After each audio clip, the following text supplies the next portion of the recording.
Welcome to another episode of Red and Black, where your conservatism is not just the color that you used to. I'm Lenny McAllister. Now, I don't know if these other three wonderful people have thought about this, but I think I'm going to throw it to them because they're witty. They'll have something funny to say.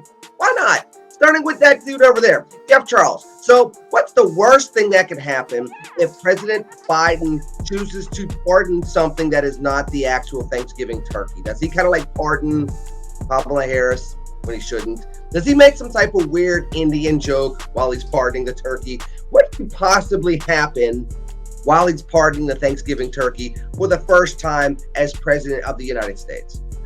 You know, if I were one of his staffers, I would take the opportunity and replace the turkey with the chicken, because he's not going to know the difference. And he probably is going to say something inappropriate. So I am looking very much forward to this. Although he may just issue a blanket pardon on all turkeys so that we can go more vegan to get us closer to that. Oh, this is part of the new Green Deal. This is him and AOC getting together after the infrastructure deal. I can see that. Maybe. But what would be even funnier, right, Melanie, is what happens if, for example, somebody gets him on a Donald Trump rant all of a sudden, and as he's going to pardon a turkey, he says Trump instead of turkey while he's doing the pardoning. Then what happens? Does he get to go, oops, psych, just kidding, nah, man, have my fingers crossed, or is he stuck? Well, that would be amusing, and I do believe indeed he would be stuck. My thoughts is that if one of the turkeys is indeed brown, he would refer to it as a good Negro turkey. At the time. Yes. Aren't those the ones that are finger looking good? Or nah, we won't even go into that. Dr. Metzler, you're the legal analyst on the show. What happens if he pardons the wrong thing or he does something? What's the worst that we can look forward to with the pardoning of the Thanksgiving turkey with Joe Biden first time around as president of the United States?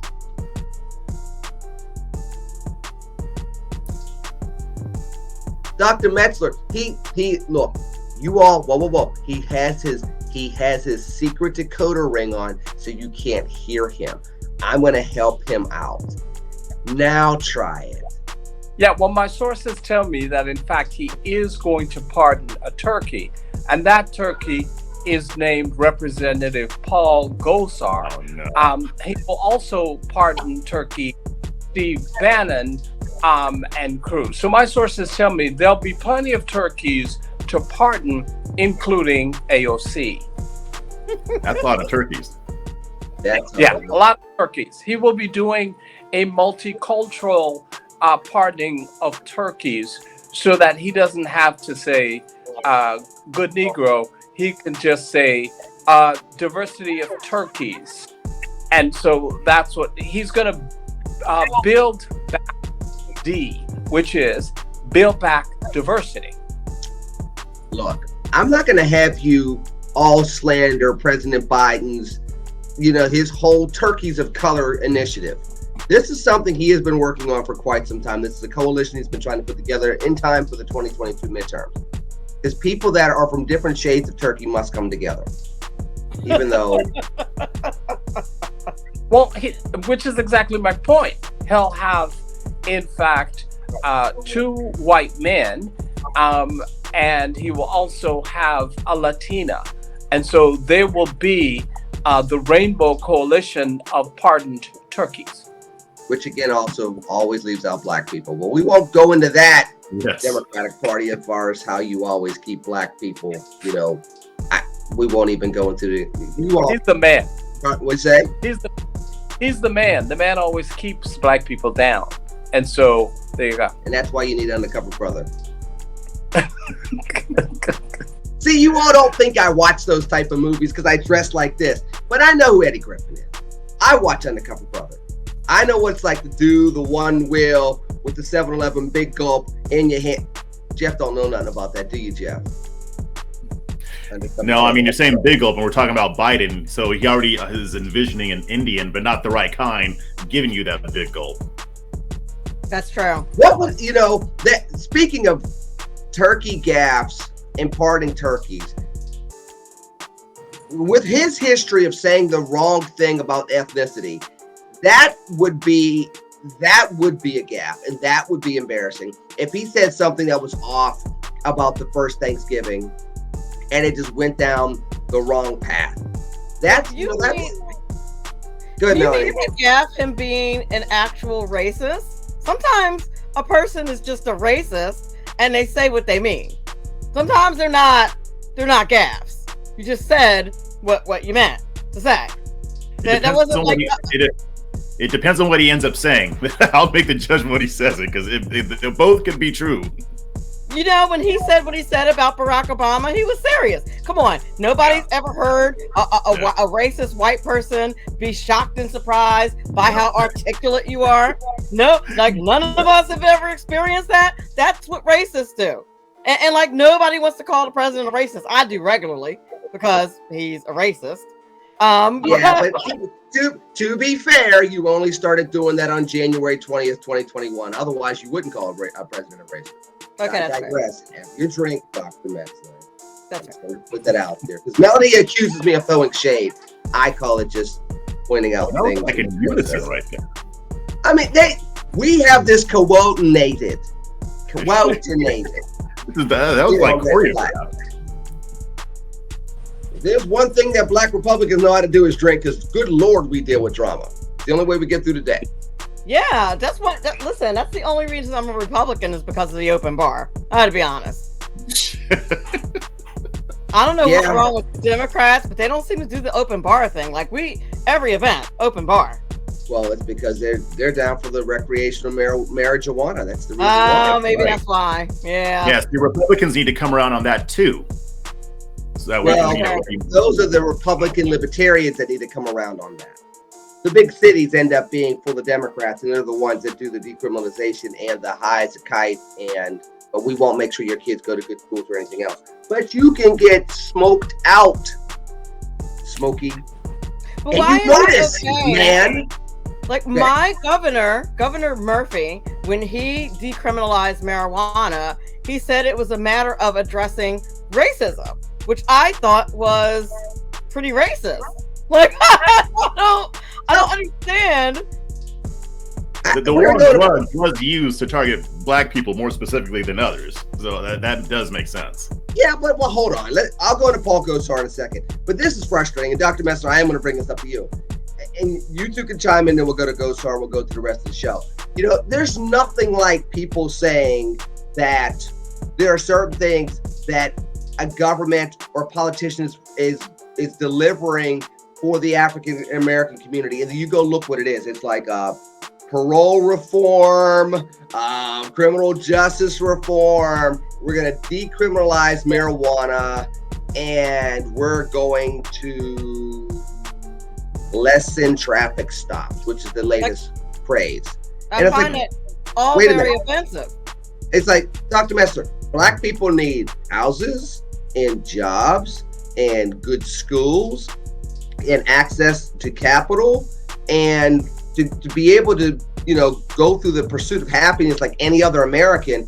But that's basically decriminalizing marijuana for us. Yeah, well, because it's the common stereotype that most politicians hold. Look, what they essentially believe is this: if you say to Black people, look, all y'all up in jail anyway, vote for me, I'll get y'all out. I'll let you smoke weed and sell it on the corner in an open air drug market. If you do all of those kinds of things, the assumption is that, in fact, Black people will vote for you. Just like the assumption is, if we let Hispanics into this country in record numbers, they would vote for Democrats. So we have to understand, this is politics by stereotyping. It's nothing new. Every administration has done it. In the last administration, there was such a heavy focus on so-called criminal justice reform, letting people out of jail who had not. But at the end of the day, in the last administration and in this administration, for Black people and for everybody else, the rent's still too damn high. Mm-hmm. That's true. Exactly. So I find all of that very offensive. I'm very offended every time I hear something like that. When we were doing this to help Black people out, we decriminalized marijuana. Me, who has never had marijuana past these lovely lips of mine, very offended by Well, that. first of all, you don't know what the heck you're doing with it. You're supposed to put it on your lips. You're not supposed to put it past your lips. Get out of here. Yeah, Well, that's the reason why you don't know what to do with the marijuana, Melanie. But it's the same thing. It's the same thing with so-called enterprise zones or whatever, opportunity zones, whatever. Look, at the end of the day, opportunity zones and enterprise zones are made to make rich developers richer. It is not designed for Black people or other people of color to get out of the ghetto. It is a gentrification tool. You have that. You're talking about getting tax credits for so-called creating jobs, which means you have to have a lot of money to get tax credits for in the first place. Right. Let's be realistic and stop this bullshit about enterprise zones, opportunity zones. Black people are asking, what have you done for me lately? And the answer is not a goddamn thing. And I don't intend to. Right. That's exactly what the answer is. That is exactly what the answer is. But we're going to pretend to do something for you by, decriminalizing marijuana, which I fully agree with, by the way. And a lot of the stuff they're saying, I don't even disagree with. But it's clear that, one, they're probably not going to do a lot of it. And two, right, we have needs and issues beyond that, like economic issues and stuff like that. So why not focus on those too, as even more?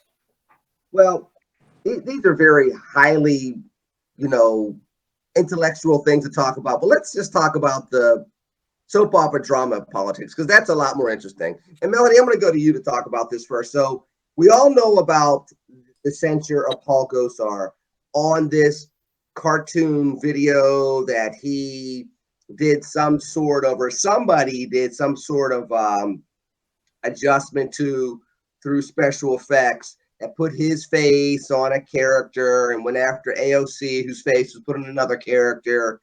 And now that's called violence against her and a threat, and then going after Biden.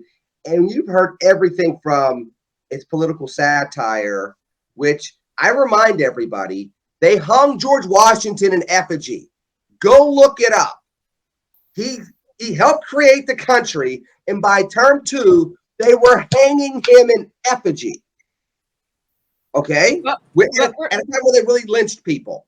Right. But I've heard that with that in mind. And I've also heard, hey, that's a direct threat against the president of the United States. The Secret Service should get involved. Melanie, I'm going to go to you first, because I don't know if this is, yes, you got to crack down on this stuff, or the continuation of silly season when we're still over 1,000 days away from another presidential election. It's silly season. It's completely silly season. We're in an environment where Democrats and leftists, people who are far left of your normal everyday Democrat, thinks words are violence. Like they say, words are literally violence. So video, obviously by connection, has to also literally be violence. Meanwhile, you have the Ilhan Omars of the world literally calling the United States terrorists, and she's still on one of the foreign policy committees. And that's fine, but you can't do a cartoon with AOC and Joe Biden's face on it. That's violence. They're so hypocritical and inconsistent. It's very annoying. Dr. Metzler, you're having that look of both agreement and judgment of the left. So I'm going to go to you.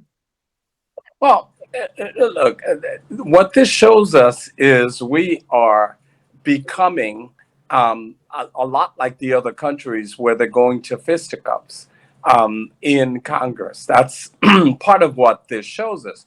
But I do think there's blame to go around here on both sides. What they should have done was simply referred this to the ethics committee and let the ethics committee make a decision. And so they didn't do that in this case. What they in fact did was they said, okay, we're going to censure and remove you from committees. The other thing that I will say relative to this, it shows one thing only, that McCarthy will do anything that he can to become Speaker of the House. And I'm not sure that's even going to happen. He's purely playing politics. He needs to control the members, and he's not doing that. That's, in fact, what it shows here. Jeff, are we going back to the days where senators are going to cane other senators on the floor? Because Dr. Metz was like, we're like other countries. And the first thing people go to are like clips of Asian politicians beating each other up on the floor. And then I remind people that they used to go to fisticuffs on the American Senate and House floor. And there was a senator that caned another senator over the issue of slavery right before the country decided to split apart. So we're not that abnormal from this. And by the way, we had a Republican governor, a Republican congressperson shot. We had a Republican senator beaten up by his neighbor. It's not like even American politicians who used to be shielded from societal reality before haven't gotten a couple of, ass kickings, for lack of a better term, over the last few years. Yeah, I mean, we're not returning to those days of canings in the Congress, and I'm a little bit disappointed at that, but it is what it is. But here's my thing with this whole thing. Was a video in bad taste? Of course, it was stupid. This is the type of stuff that Paul Gosar does. However, they cheered when Kathy Griffin beheaded Donald Trump. They cheered when they stabbed Trump to death in Times Square like he was Julius Caesar. They cheered when Snoop shot Trump. So they don't have any room to stand on. They're like, oh, well, those aren't congressmen. No, you don't care about that. You're just using that as an excuse. AOC accused Senator Ted Cruz of attempted murder. You've got politicians, Democratic lawmakers, pretending that members of Congress, Republicans, were involved in the riots when they know good and hell well that they weren't.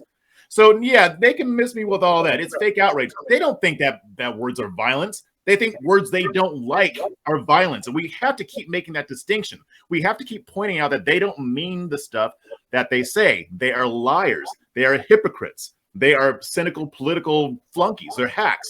So we can't even get to the point to where we are taking any of this seriously, because it's not. And one more thing, and I've written about this plenty of times before. If and when Republicans take back the House, they better do the exact same thing to Ilhan Omar. They better do the exact same thing to Eric Swalwell. They better do the exact same thing to Rashida Tlaib. I don't care if the stuff that they did was years ago. No, that's the game that they want to play. And these Republicans better not get in there and get all feckless, because they've been threatening to do it, but you know how that goes. They need to know that if they play these games, if they remove people from their committee assignments without input from the actual party, then they need to know that it can happen to them too. Yeah, but hold on. And that's exactly where I was going to go, actually. And Dr. Metzler, I'll go to you first on this, and then I'm going to come back. No, actually, I'm going to go to Jeff first, and then you, Dr. Metzler. And then, Melody, you can chime in, obviously, as well. But here's the thing. Isn't that the problem with this? It's like literally you've given too many toys to children, and now they're just playing with everything, breaking not only the toys, but every window they can find, every lamp that they can find. There's glass everywhere, and the result is not to clean up the mess. It's to wait until a bigger child gets in the room to make more of a mess.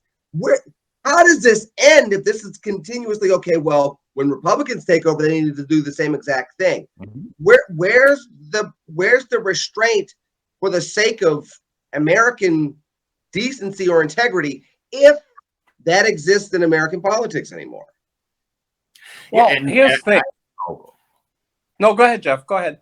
No, I was going to say, I actually addressed that in the article that I wrote, because it's like, I don't want this to happen, but the only chance of this stopping, and I'm not saying this is guaranteed, but the only chance of this stopping is if Democrats know that they'll suffer from this too. If they want to play this game, they need to know it's going to cause them pain as well. I'm not saying that'll stop it. It may not, but that is the only chance we have. If they do nothing, then the Democrats will definitely continue. It's guaranteed that they will continue doing what they're doing. Well, hold on.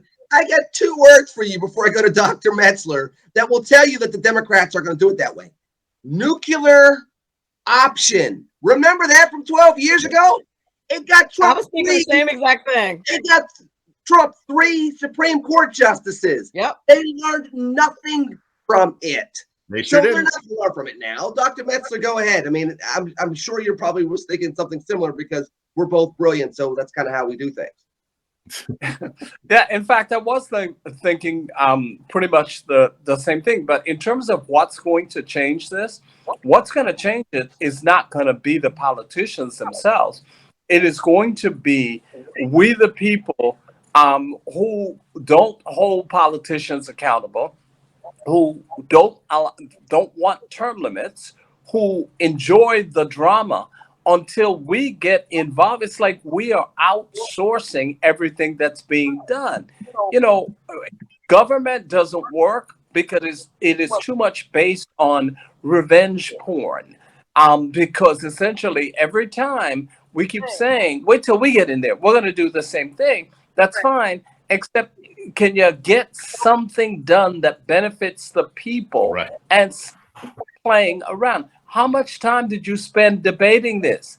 How much? Quite a bit. We, the American people, we don't want term limits. We don't want to hold our bums accountable. We want to throw all the bums out except our bum, because our bum is a great bum. And these are the kinds of childish games that have gotten us to exactly where we are. In the meantime, the rent too damn high. Melanie, It is. Dr. Metzler is very right on that. And before, and I don't know if you're about to pivot to another subject or not, but before we do, I don't want to let Liz Cheney and the Kitzinger guy off the hook, because those two Republicans voted for that censure too. Those two, I'm sorry, let me do this right. Republicans voted for. Wait a minute. Hold on. Wait a minute. You can keep them on the hook if you want. I understand where you're going. But Melanie, if you're going to air quote Liz Cheney as a Republican and as a conservative, and then defend Donald Trump on being a Republican, it kind of doesn't play. It plays very. It's so wishy-washy that it's like literally a paper towel that has been soaked in the bottom of your dishwasher. I said what I said is that President Trump was a great president. I never said he was a great Republican or a great conservative. But Liz Cheney voted with Trump. I said he was a great president. Yeah, but Liz Cheney voted with Trump like 95, 96% of the time. I don't doubt that she's a conservative. My problem is with her Trump derangement syndrome. My problem is with the whole neocon thing she's got going on. Exactly. And you're a part of a party, and elected officials need to understand that. Part of how you got elected was backing the party. Part of how you got elected was funding from the party. Part of how you got elected was support from the party. So you know what? It's not a nice part of politics, but you got to play party games. And you don't go out there and act like Liz Cheney's been acting for a minute now. It's one thing to say, I don't agree with President Trump on a lot of things. Right. It's a whole nother thing to vote for his impeachment. It's a whole nother thing to vote for her colleague's censure when she knows that's complete buffoonery, and she does it anyway.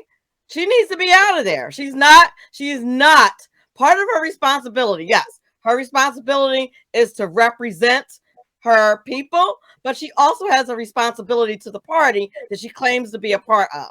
And there are attachments that come with that, and she has not been living up to that.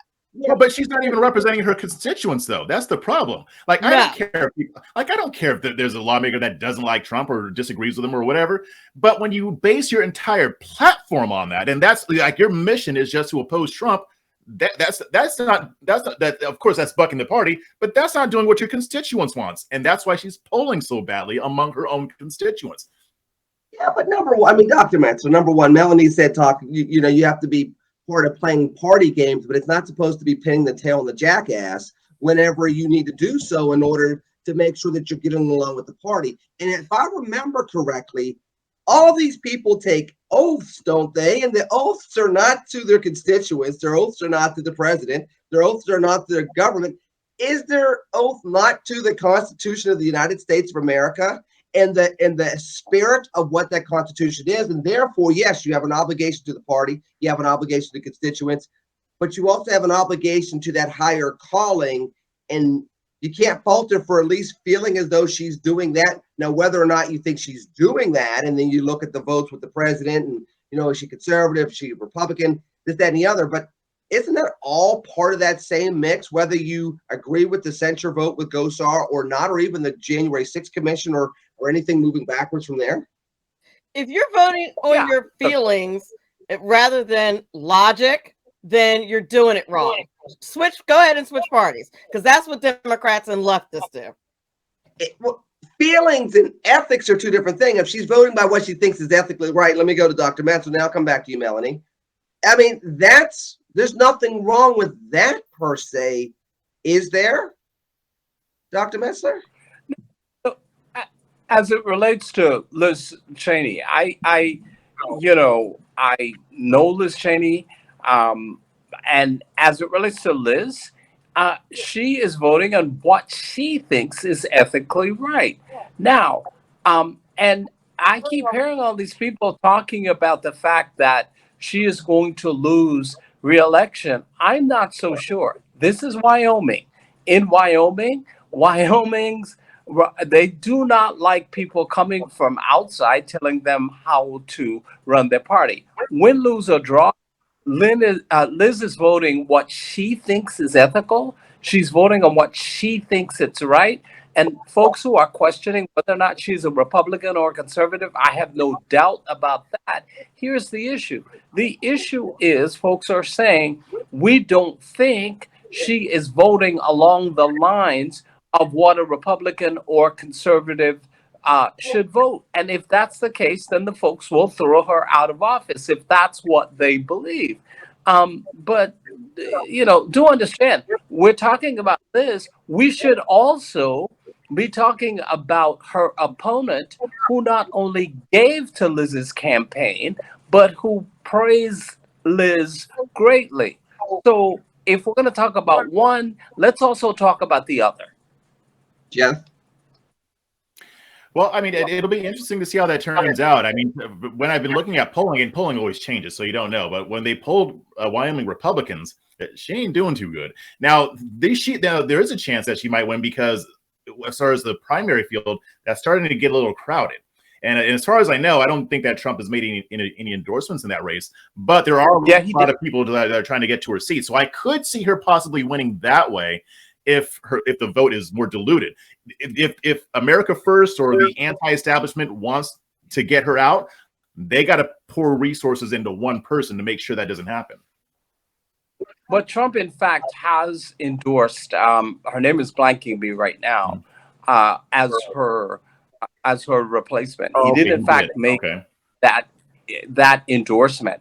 And, if she ends up becoming the person who's out of the primary, Liz Cheney is going to win in part by Democratic crossover votes. That's what's going to happen. But didn't Liz Cheney's own home party, state party, strip her of being a Republican and no longer acknowledging her as being a Republican? So, I mean, it's not just me. It's her people, too. And quite frankly, I think that's exactly what my chairman would have done. Yeah, and in fact, but also remember, the chairwoman of the RNC came out today and issued a statement which says that Liz Cheney is still a Republican and a conservative, and she considers her as such. Yes, the state party did vote to strip her of being a Republican. And it seems so childish, though. I mean, and so it is literally. And by the way, that vote, even that vote, Melanie, you can make the gas face as much as you want. That was a 3-vote swing. So literally, Papa, Nana Betty, and their nephew Jetty ended up being the swing votes because it was only like 24 to 21 vote between she's not a Republican and she is a Republican. So even something like that, by a group of friends. And look, all four of us have done stuff in party politics, and you know as well as I do, Melanie, you go into those rooms and there's 25 people in the room and 12 people have the same damn last name. So, that's why you're laughing, because you know how this works.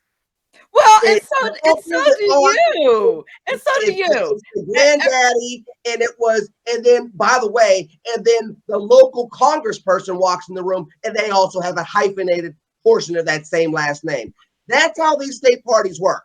So seeing this vote out of Wyoming, which, by the way, ain't exactly the biggest state in the world, is not a shock. But even with that, it was still a very small vote of people that actually put that quote-unquote shocking vote over the top. It was not an overwhelming referendum, and we're still months away from an election from a congresswoman whose dad was still freaking vice president of the United States, and some would dare say the shadow president, if you want some air quotes, shadow president of the United States during Bush 43. So I get what you're saying with that, but I also say it's part of the nonsense that people don't like, which, by the way, not to forget about what we were talking about in the first place, but it's also part of the nonsense that has Paul Gosar getting censured and stripped off of committee appointments. It's the same nonsense that has Steve Bannon, taking, mugshots and being released from jail and the indictment and everything else. Some of this stuff, Jeff, goes to a point in time where we're not really focused on getting anything done anymore. This is politics for the sake of politics, for the sake of politics, for the sake of politics, to drive news cycles, to give red and black stuff to talk about. Yeah, it's a lot of theater, and I am getting concerned. I've been concerned that we are getting far too distracted by political theater, which is something that's always existed in politics. I'm not even bashing it. I mean, that's just part of the process. But I think we are getting too sucked into a lot of these battles, a lot of these culture war issues, which are important, but at the same time, like when you're talking about the anti-establishment Republicans, when you're talking about America First, I mean, I will tell you, if Liz Cheney keeps her seat, and if others who are part of the establishments remain in power, that's going to be a huge blow to the America First movement, because basically it'll show that they have no influence. And what I'm concerned about, because the thing is, we do this all the time. We always complain about the Republicans that we have in office. Oh, they're rhinos. They don't do anything. They made all these promises, and then they get into office and they don't do anything. But then we don't bother to show up during the primary season, though. And that's what I'm afraid of happening, because it always does. I think that there might be a chance that maybe we can get some more people out, especially if Trump gets more involved, to galvanize that grassroots effort. But I mean, we're going to get more of the same if we just send the exact same people to Congress. We've already seen. Hold on, though, Jeff.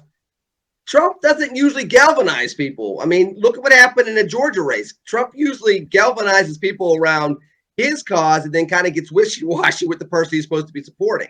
So he doesn't always choose the right people. Yeah, you're right. He does not always choose the right people.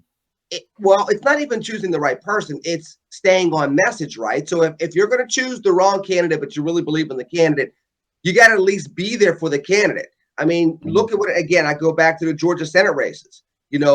Trump was so focused on himself that it didn't keep the Senate. Keeping the Senate could have made a difference in anything else from January 3rd on. But then on top of that, I mean, you look at other races that have already started coming about, the Virginia races, both with Youngkin, but he can't really do too much.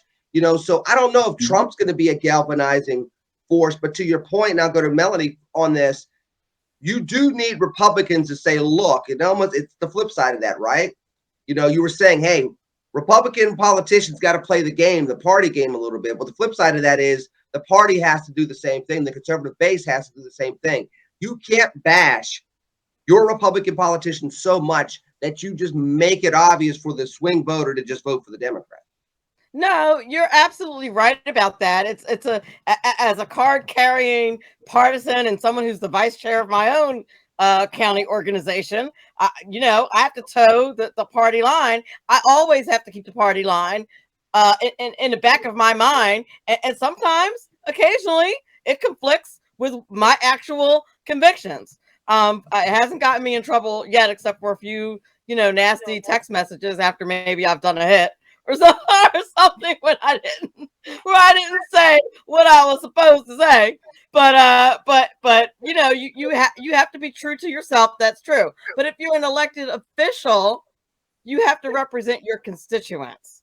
You know, and you do have to pick the times when it's time to play party games and when it isn't. And to me, when it comes to this censure, it was time to toe the party line. You were not supposed to vote for that censure. When it came to the impeachment of Donald Trump, I'm sorry, it was time to toe the party line. And that's why Liz Cheney gets on my nerves. Dr. Metzer, real quick before we pivot, because there is a balance between representing your constituents and leading your constituents. And it seems as though modern politicians can't get that balance right. It's either they do whatever they want because they feel like they're never going to get voted out, or they reflect the constituency, but they don't do the right thing for the greater good. Well, yeah. In fact, that is exactly right. They've not been able to strike the right balance at this point. And you mentioned the Virginia race. Already, you have people saying that Youngkin was not who they voted for. Why? Because he said he will not get involved with school districts that have a mask policy. And there are already people calling him a rhino. So let's be clear as to where we are relative to politics in this country. All right, so let's pivot over to Steve Bannon, because he ends up turning himself in, and this is going to go and take another chapter or go down another path, if you will. And I will go to the person that doesn't have a law degree, Jeff. So I'm going to go to you first, just because it would be unfair. We could ask all the legal questions of Dr. Metz, and there'd be no need for us to be here. But with this Bannon stuff, and now that it's taken the next step and they've, I guess, shown some authority over him, they're going to hold more people accountable. But the truth is, he still doesn't have to play nice, exclusively. We still don't necessarily have to get anything of value out of this. And this still is a ball of yarn. Nothing is necessarily going to get straightened out just because Steve Bannon acquiesced to the subpoena, or is starting to acquiesce to the subpoena. I will tell you right now, Steve Bannon is having the time of his life. He is loving this. He's not doing this publicly, but behind closed doors, he's like, well, I had the time of my life. Like, he lives for this stuff. Like, this is he's always really big on war, and this is part of the war. And to him, he's fighting. He's not going to give them what they want. They have to arrest me before I'll give them what they want. And even then, I'm not going to give them. This is part of the political theater that I was talking about. This is part of the pageantry. It's not going to mean anything, because realistically, Bannon didn't have anything to do with those riots. So this whole thing is a sham from the get-go. So none of the people that they're trying to subpoena or that they're trying to get to testify, none of them are going to give them anything, because there's really nothing there. Now, I'll eat my words if something comes up, but that ain't going to happen. I won't be getting my plates and forks out. So yeah, this is just part of the show that the Democrats are putting on, because they want to continue to milk these riots for as long as possible, because they know they're in trouble for 2022. Now, it's interesting because, and now I will go to Dr. Metzler and then Melanie. I'm curious about what your reaction is going to be, because Jeff twice used the word riots about January 6th. And most conservatives had a hard time even saying that a whole lot of bad things happened on January 6th. And they sure as hell would not have used the word riots. So, Jeff, for your own safety, I'm going to take your face off the screen, because you might be getting some nasty text soon. But Dr. Let's hope so. With what happened on January 6th, it's almost like we're desensitized to how bad it was. But then because of the political theater that Jeff talks about, we also look at that and we're like, that's not the type of reaction we want either, because you all are just trying to fundraise off this, Madam and Mr. Democrat. That you're not trying to get to the bottom of this to save democracy, small d. You're trying to help the capital D Democrats. Well, yeah, the Democrats are trying to fundraise on this, as is Steve Bannon. Steve, the way that this is shaping up, Steve essentially wants to be the martyr. He's raising a lot of money relative to this. The other thing that I would say is that, folks, at some point we have to go, silly or not, we have to go back to the notion of contempt of court and contempt of Congress. Remember Susan McDougal in the Clinton administration? She was arrested and spent a lot of time in jail for contempt of court because she refused to give answers to 3 questions relative to Bill Clinton in the sex scandal. So at some point, we have to say, listen, if any one of us on here got a subpoena and refused to show up, we would be arrested forthwith. And so, yes, ultimately, what's going on will lead to nothing. But again, here's the issue. When you get a subpoena from the court or Congress, folks, you have to show up. I mean, you just can't. So at this point, that's a large part of the question. And as Jeff said, Steve's having the time of his life relative to this. He's going to raise a lot of money relative to this. And he has the weakest case relative to failing to appear. He wasn't even working in the White House. Mark Meadows has a lot of interesting arguments that he can bring forth should they try to hold him in contempt. But again, let's go back to basics here. Whether or not you think the outcome is silly, whether or not you question the motivation, if you get a subpoena, you have to show up. Why should he be any different? Or do you? No, I'm just kidding. I'm just kidding. Not if you can. I'm just saying. You don't have to. You could just go to jail. Right. Either one. Right. But I mean, are they really going to send Steve Bannon to like jail? Like, come on now. That ain't gonna happen. Exactly. That's what I'm saying. They sent Susan McDougal to jail. But even if they don't, the fact of the matter is he should have showed up for the subpoena. Even if he doesn't go to jail. Look, I think the whole thing and the motivation is suspect. But I am first and foremost a constitutionalist. The Constitution says you get served with a subpoena, you gotta show up. Right. Go ahead, Melody.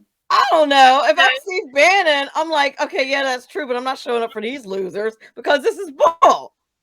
So screw you. I'm kind of feeling Steve Bannon on that.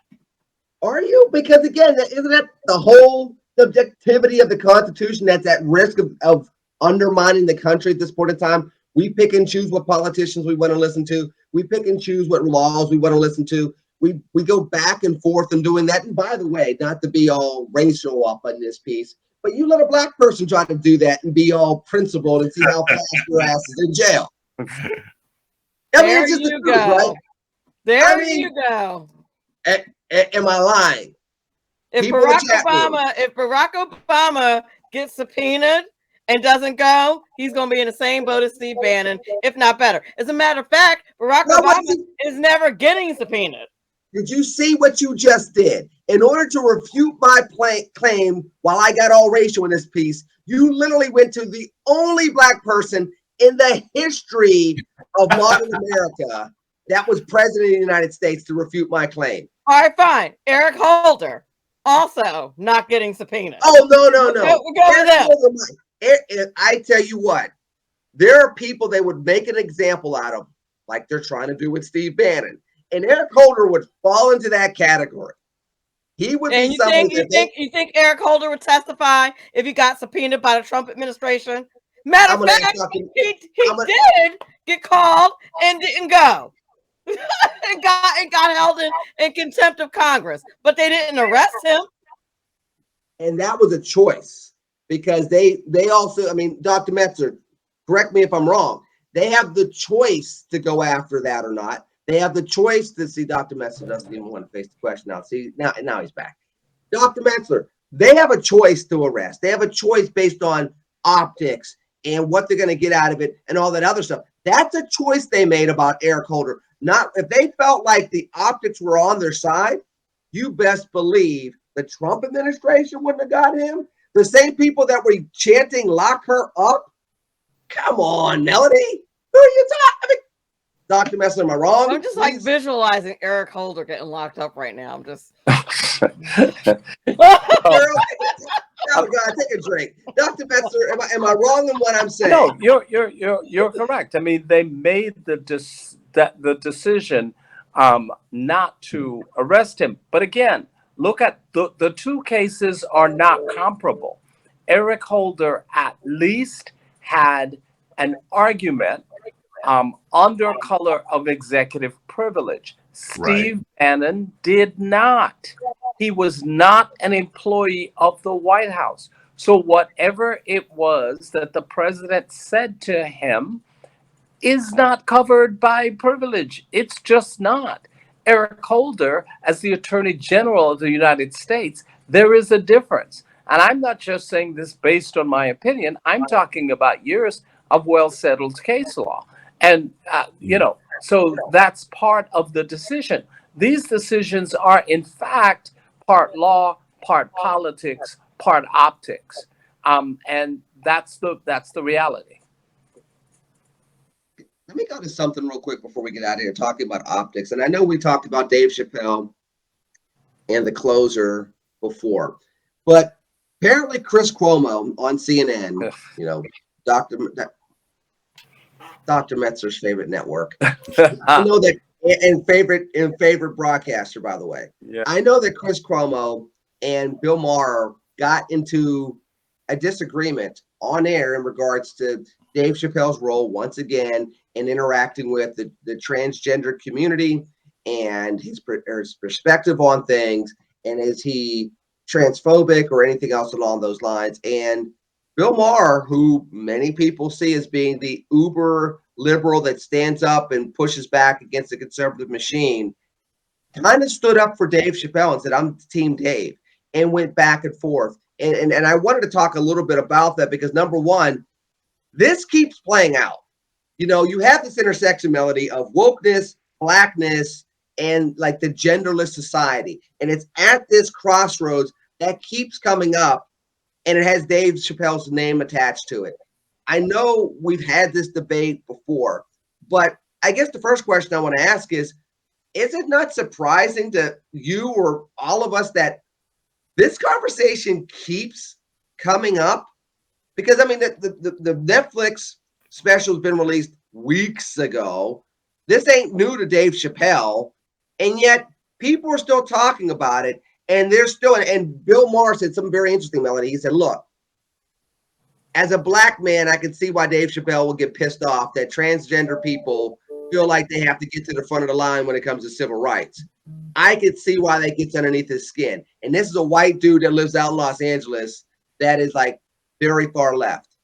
Mm-hmm. So the nuances that Chappelle touched upon continue to bubble up to the surface. And I think that Dave Chappelle is not the only person of color, black person that feels that way. Quite frankly, I've been saying that for years. I resent the alphabet people, as Dave calls them, comparing their struggle to ours. There's no straight only water fountains. You never had LGBTQ people out in the fields picking cotton. Were never denied the right to vote. So, and I'm not saying that they don't have struggles. I'm not suggesting that, but stop equating that to the racial struggle. And one more thing about that situation, you don't have to reveal what your sexuality is. I'm not suggesting that people have to hide. What I'm suggesting is that's a huge difference between that segment of the society and black folks. Once I walk in a room, once you all walk in a room, we already know you're black. You don't have to reveal what your sexuality is. You can keep that on a down low or whatever and just go ahead and live your life.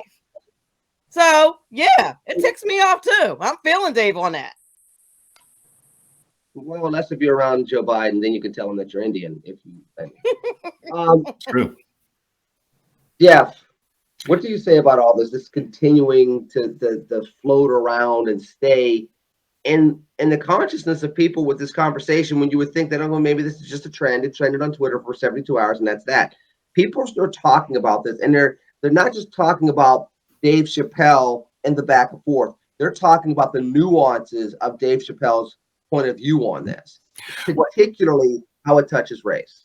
Well, and I'm actually glad that they're still having that conversation. And frankly, I'm glad that they're bringing somebody like Bill Maher into the conversation. I mean, the guy's a leftist, but he has the ability to be reasonable and to be nuanced. And we don't have enough of these nuanced conversations about really anything.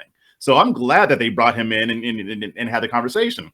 And the thing is, this has been an issue for years. This didn't start with Dave Chappelle. This has been for years. Black people on both the left and the right have resented the alphabet community for trying to glom on to the civil rights movement. It's not just them, though. I mean, even the open borders people have done this, and I've written about that years ago, that everybody wants to glom onto our movement.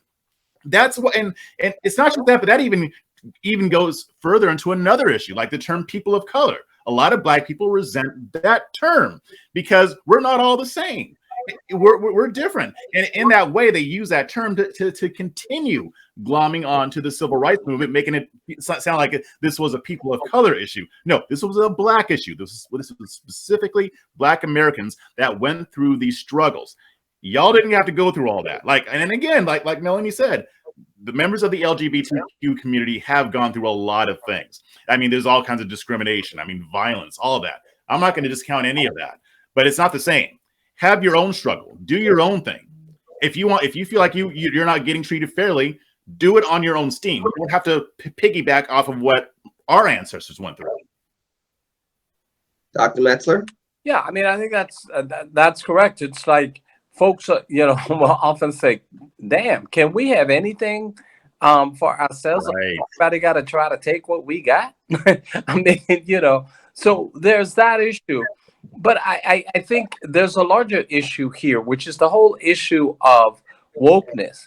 It is this concept and this reality that, in fact, is going to tear this country asunder. A lot of the stuff that these folks talking about wokeness just makes absolutely no sense. In what universe? In what earth? On what earth? And so I think this whole wokeness idea is essentially one of those things where people get, oh yeah, I'm woke. Go back to sleep then, because see, all of that behavior that you're doing is not really helpful. So where do we take this from here then? Because if this is not going to go away, and this kind of goes back to what Jeff brought up earlier, which is the drama, the political drama. This is another aspect of it, because it's great to have the conversation. It's not great to have no movement. And right now, it seems like American society is stuck in the conversation and is also stuck in inactivity. Jeff, what prompts movement? I mean, maybe the conversation is going to get us there, but it's funny because the closer ended with Dave Chappelle saying that this person was his friend, and how pissed he was that his friend committed suicide. And people forgot about that this dude, of course they did, out of all the things that this dude could have talked about, he might drop the fact that this person was his friend. And he complimented his friend on his friend's talents, and he complimented his friend on his friend's family. And people forgot about all that, and they're stuck on well, Dave Chappelle did it again. Where do we go? I mean, the only way to move forward is to have more conversations like what I saw with Chris Cuomo and Bill Maher. And by the way, that's not all they talked about. I mean, they talked even about critical race theory, and Bill Maher's take on that was very, very on point, very nuanced. The thing is, when you have cable news, I mean, you're rewarded for, 5-minute conversations or 30-second sound bites. And that just barely scratches the surface of the issues. So, and I'm not saying to get rid of it. I mean, you got to have it, but I mean, also, why not have programming where you just have two people sit down and have deep conversations? We used to do that. That probably I think it was before I was born. You need to have two people sit down like this. Yeah, because we don't need the others at this point, and have deep conversations. Yeah, that's what we need. I mean, that's what's going to move things forward. I mean, she killed herself because they harassed her. None of them wanted to sit down and actually hash this out and really get to understand where she was coming from. And they basically drove her to suicide. And they didn't forget about this. They're covering up for it. They none of them talked about that because they know what they did to her. And I'm not talking about all the media networks. I'm just talking, they know what their type did to her. So yeah, they don't want to talk about that. But unfortunately for them, millions of people watched that special and they were probably shocked by it because they didn't know what happened. And it's just at a certain time, we got to say, you know what, let's calm down. Let's not let these people rile us up so much. Outrage sells, I get it. But why not promote the idea of having civil, rational conversations in which people can find areas of commonality and try to move things forward? Dr. Metzler, I am going to say this. I'm going to bring you on here real quick before we go. You and I used to do CNN together. And one thing that I will say is 10 years ago, not to date us, but 10 years ago, the back and forth debates on CNN had a lot more substance to them than they do now. It's as if the model has shifted because the drama is being rewarded more and more and more. Because when you and I were doing this around the Romney-Obama race, around the Obama-McCain race, the conversations, whether it was 2 people debating or 3 people debating, or even 4 people debating, it was much different than what it is now. Well, it was much different because, number one, we actually had anchors and journalists who were encouraging the conversation. What we now have are, the social media folks, the so-called journalists who have 1,000 jobs and they're not even Jamaican. We have all of those, doing trying to do a conversation.